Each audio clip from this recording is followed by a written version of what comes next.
మన వాళ్ళు ఈ 40 దినాలు ఉపవాసాలు అంటారు. ఈ 40 దినాలు కూడా వీళ్ళు ఆయన ఉన్నట్టు ఉండరు. ఆయన ఉన్నట్టుంటే 40 దినాలు అక్కల్లా 10 దినాలకే పెద్ద దినం చేసేయాలి నీకు.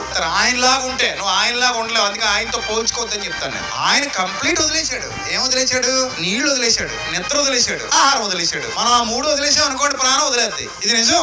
ఒక రోజు నిద్ర వదిలేసి, ఒక రోజు నీళ్లు వదిలేసి, ఒక రోజు ఆహారం వదిలేయి మరణానికి ఏం వదిలేస్తావు? ప్రాణం వదిలేస్తావు. మరి ఎందుకు నువ్వు? యేసు ప్రభు యేసయ్య చేశాడు కాబట్టి మేము చేస్తున్నాం బ్రదర్. యేసయ్య చేసినట్టు నువ్వు ఎప్పటికీ చేయలేవు బ్రదర్. నువ్వు ఎప్పటికీ చేయలేవు. కాబట్టి నువ్వు ఎవరితో పోల్చుకోవద్దు? యేసుక్రీస్తు ఎప్పటికీ పోల్చుకోవద్దు.